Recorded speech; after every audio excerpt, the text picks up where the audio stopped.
శివ, నిజానికి నీకివ్వడానికి నా దగ్గరేం లేదు. నీకివ్వగలిగినంత గొప్పవాణ్ణి నేను కాను. ఎందుచేత అంటావేమో, నీ చేతిలో బంగారు పర్వతం, మేరు పర్వతం ఉంది. నవనిధులకు అధిపతి అయినటువంటి కుబేరుడు ఎప్పుడూ కూడా శివుడి దగ్గర నిలబడి 2 చేతులు జోడించి నమస్కరించి ఉంటాడు. ఎప్పుడైనా శివుడికి ఏమైనా సేవ చేసుకునే భాగ్యం కలుగుతుందేమోనని.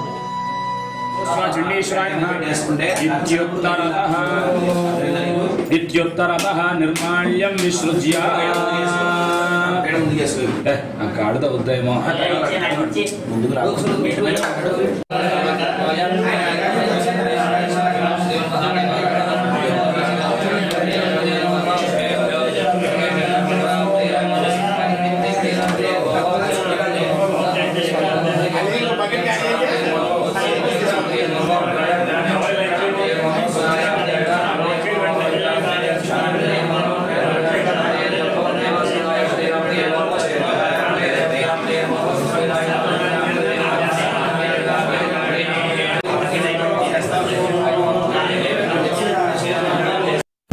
ఈ వీడియో కనుక నువ్వు చూస్తున్నావు అంటే ఈ క్షణంలో నువ్వు శివుడి మహాభక్తుడిగా మారిపోవాల్సిన సమయం వచ్చింది. ఇంకా చాలు. ఇన్ని రోజులు ఎదురు చూసింది చాలు, నువ్వు కష్టపడింది చాలు, నువ్వు ఏడ్చింది చాలు, నువ్వు మొత్తుకుంది చాలు. ఇప్పుడు నీకు ఒక జబ్బు వచ్చినప్పుడు ఏ డాక్టర్ని పట్టుకోవాలో తెలిసినప్పుడు, నీకు ఒక కష్టం వచ్చినప్పుడు ఏ దేవుడిని పట్టుకోవాలో కూడా తెలియాలి. అందరికన్నా ఈజీగా అప్రోచ్ అవ్వగలిగిన డాక్టర్ని, స్పెషలిస్ట్నే కదా నువ్వు పట్టుకుంటావు. సో అలాంటి ఒక స్పెషలిస్ట్ ఏ కష్టానికైనా దేనికైనా సొల్యూషన్ చెప్పగలిగిన వాడు పరమేశ్వరుడు. ఇది గుర్తుపెట్టుకో. ఆయన మాత్రమే చాలా ఈజీగా కరుణిస్తాడు. మిగిలిన దేవుడు కరుణించడు అని కాదు, బట్ కొంచెం టైం ప్రాసెస్ ఎక్కువ. శివుడు మాత్రం భోళాశంకరుడు, ఇమీడియట్ గా రియాక్ట్ అయిపోతాడు. శివుడిని ఎలా ఉపాసించాలి, ఎలా పూజించాలి అని కొన్ని డౌట్లు ఉంటాయి కదా మీకు. ఆ డౌట్లన్నింటికి ఒకటే క్లారిఫికేషన్ ఏంటి అంటే, నువ్వు ఎలా పిలిచినా పలుకుతాడు.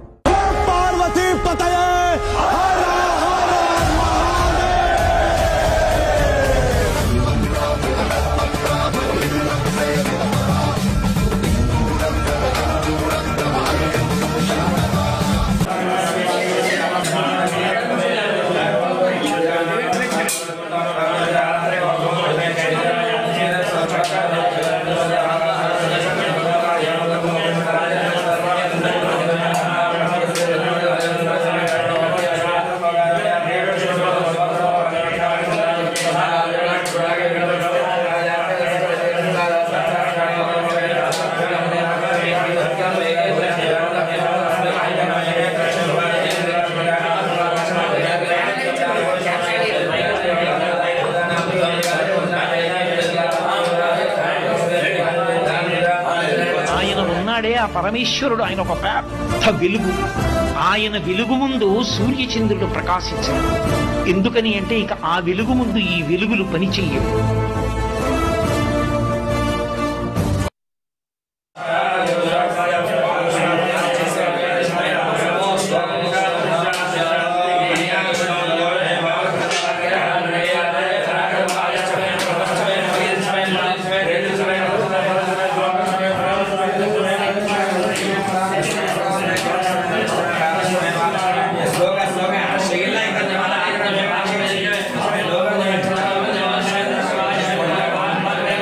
శివుణ్ణి ఆశ్రయించి ఎవరుంటారో, శివ పాదములను పట్టుకున్న భక్తులు ఎవరుంటారో వాళ్ళని చెనకగలిగినవి లోకంలో ఉండవు. అందుకే శివభక్తి లేకుండుగా కాని జీవితంలో శాపవాక్కు విడిచిపెడతారు. శివభక్తి లేని జీవితం అంత దారుణమైనటువంటి జీవితం.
కైలాస పర్వతం మీద ఉంటాం, అఖిలాండ కోటి బ్రహ్మాండ నాయకుడు మీరు, ఎందుకంటే ఆ శ్మశానంలో ఉంటుంటారు.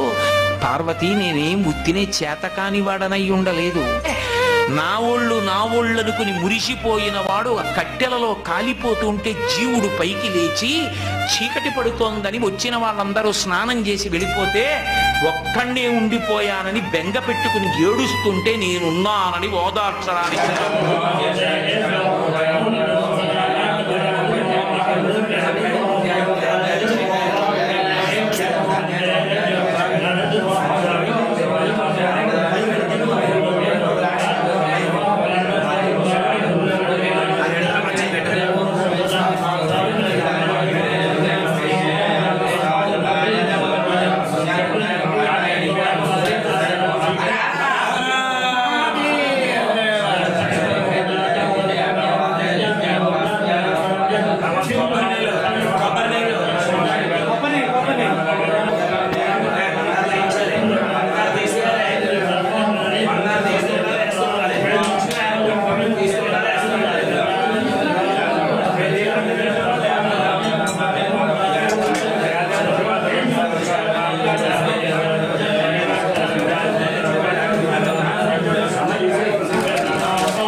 పరమశివుణ్ణి పూజించి తీరాలి. ఏమండి, శ్రీ మహావిష్ణువుని పూజించకూడదా? పలికించు విభుండు రామభద్రుండట అన్నారు కదా, ఏం రామచంద్రమూర్తిని పూజించకూడదా? కృష్ణుణ్ణి పూజించకూడదా? శివుణ్ణి పూజించమని పోతన గారు ఎందుకు చెప్పారు అంటే, పరమశివుణ్ణి మనం లింగ రూపంలో ఆరాధన చేస్తాం. లింగ రూపానికి కాళ్ళు చేతులు ఉన్నాయా? మీరు ఒకసారి ఆలోచన చేయండి. కాళ్ళు చేతులు ఉన్నటువంటి ఒక గొప్ప మూర్తి ముందు మీరు కూర్చుంటే మీ మనస్సు తెలిసో తెలియకో దాని యందు మగ్నమవుతుంది. ఎంత బాగున్నాడో స్వామి, ఎంత బాగున్నాడో అని మీ మనస్సు అక్కడ నిలబడుతుంది. కాళ్ళు చేతులు లేవు, అలాగని రూపం లేకుండా లేదు. రూపము ఉంది, రూపము లేదు. లింగానికి కాళ్ళు చేతులు ఎక్కడున్నాయి? కాళ్ళు చేతులు లేవు. పోనీ అసలు రూపం లేదంటావా? ఏదో ఒక రూపం ఉంది శివలింగానికి. కాబట్టి ఇప్పుడు ఏమైంది? రూపము లేదు, రూపం ఉన్నది. అరూపరూపి. అరూపరూపి అయినటువంటి లింగమును ఆరాధన చెయ్యాలంటే మీరు సాధన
पार्वती पतये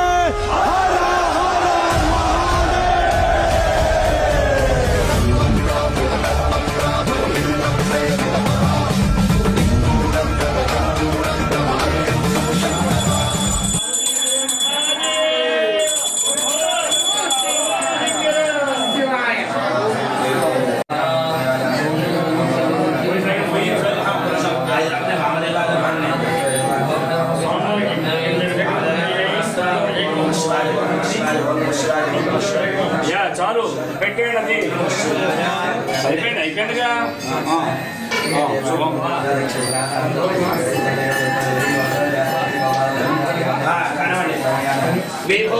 ఎందుకయ్యా శంకరా శ్మశానంలో ఉంటావు?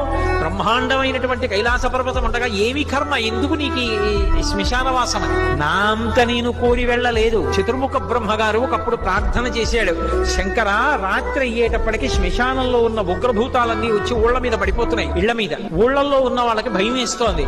అందుకని రాత్రిపూట వాటిని ఏమార్చడానికి మీరు శ్మశానంలో తాండవం చేయండి, మీ చుట్టూ కూర్చుని చూస్తాయని అడిగాడు. లోకుల్ని కాపాడడానికి అక్కడ శంకరుడు శ్మశానంలో ఉంటారని చెప్పి ప్రచారాలు చేసి నింద చేసే వాళ్ళందరికీ పాఠం చెప్పడానికి ఆయన 3 రోజులు కైలాసానికి వెళ్ళిపోతే వాళ్ళిళ్ళకే పెడతాయి ఇవన్నీ. అప్పుడు తెలిసి వస్తుంది.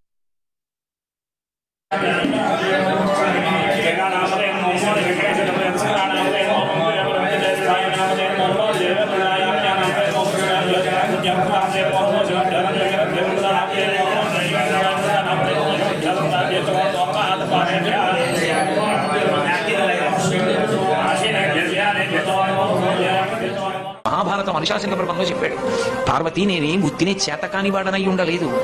బ్రతికున్న నాళ్ళు అక్కడికెడదాం ఇక్కడికెడదామని పని లేకపోయినా షికారులు తిరిగి నేను ఇంతటి వాణ్ణి అని గుండెల మీద చెయ్యేసుకుని ఇంత గర్వించి మా ఆవిడ, మా పిల్లలు, మా అన్నయ్య, మా తమ్ముడు, మా స్నేహితులు ఇంతమందిని చూపించిన వాడు ప్రాణం పోయిన తర్వాత ఎండు కర్రల మీద పడుకోబెట్టి తాడుతో కట్టేసి ఒంటి మీద కేవలం అత్యంత చవకబారు వస్త్రం ఒకటి పెట్టి పాడి మీదకి తీసుకెళ్లేటప్పుడు ఆ బట్ట కూడా తీసేసి కట్టెల మీద పడుకోబెట్టి ఇంధనం పోసి కట్ట వచ్చి అగ్నిహోత్రం వెలిగిస్తే తల దగ్గర నుంచి కాలుతూ వచ్చేసి తల బద్దలైపోయిన తర్వాత అరికాళ్ళలోంచి నెత్తురు ముద్దలుగా పైకొస్తుంటే పెద్ద కాడ పట్టుకుని కాళ్ళు పైకెత్తి వెనక్కి పారేస్తే నా ఒళ్ళు అనుకుని మురిసిపోయిన వాడు ఆ కట్టెలలో కాలిపోతుంటే జీవుడు పైకి లేచి చీకటి పడుతోందని వచ్చిన వాళ్ళందరూ స్నానం చేసి వెళ్ళిపోతే ఒక్కడే ఉండిపోయానని బెంగ పెట్టుకుని ఏడుస్తుంటే నేనున్నానని ఓదార్చడానికి ఉన్నామని. నేను లేకపోతే చచ్చిన వాడు చస్తాడు పార్వతి అందుకున్నానన్నాడు. అది ఆయన ఔదార్యం.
పార్వతీదేవి అడిగింది మహాభారతం అనుశాసనిక పర్వంలో, శుభ్రమైన కైలాసం ఉండగా, ఇంత ఐశ్వర్యం ఉండగా, చింతామణి గృహం ఉండగా శ్మశానంలో ఎందుకుంటున్నారని అడిగింది. అడిగితే ఆయన చెప్పాడు, పార్వతి బతికున్న నాళ్లు అన్ని చోట్లకి వెడతారు, ఏమీ తోచట్లేదు, శ్మశానానికి వెళ్ళొద్దామని ఎవరు రారు పార్వతి. నేనంతవాణ్ణంటాడు, పొడుగ్గా ఉన్నానంటాడు, తెల్లగా ఉన్నానంటాడు, పండితుండంటాడు, పద్యాలు నాకు నోటికొచ్చంటాడు, ఉపన్యాసం చెప్పగలనంటాడు, నాకు పాటలొచ్చంటాడు, నేను నాట్యం చేస్తానంటాడు, నేను అధికారినంటాడు, నా దగ్గర డబ్బు ఉందంటాడు, నేను పాట పాడగలనంటాడు. ఇన్ని ఉన్నాయనుకున్న వాడిలోంచి ఊపిరి బయటికి వెళ్ళిపోయిన తరువాత వాడిని తీసుకెళ్లి 4 కొత్త కర్రల మీద పడుకోపెట్టి చాప చుట్టి తాడు కట్టి పైన నూలుబట్ట కప్పి తీసుకొచ్చి అన్నీ తీసేసి కర్రల మీద పడుకోపెట్టి కాల్చేస్తుంటే జీవుడు లేచి నిలబడి పుర్రె పగిలిపోయిన తరువాత కన్న కొడుకు కూడా స్నానం చేసి వెళ్ళిపోతుంటే చీకటి పడిపోయాక, అయ్య బాబోయ్ చుట్టూ ఉగ్రభూతాలు, నా వాళ్ళన్న వాళ్ళు లేరు, వీళ్ళని నమ్ముకున్నాను, ఒక్కడు లేడని ఏడుస్తుంటే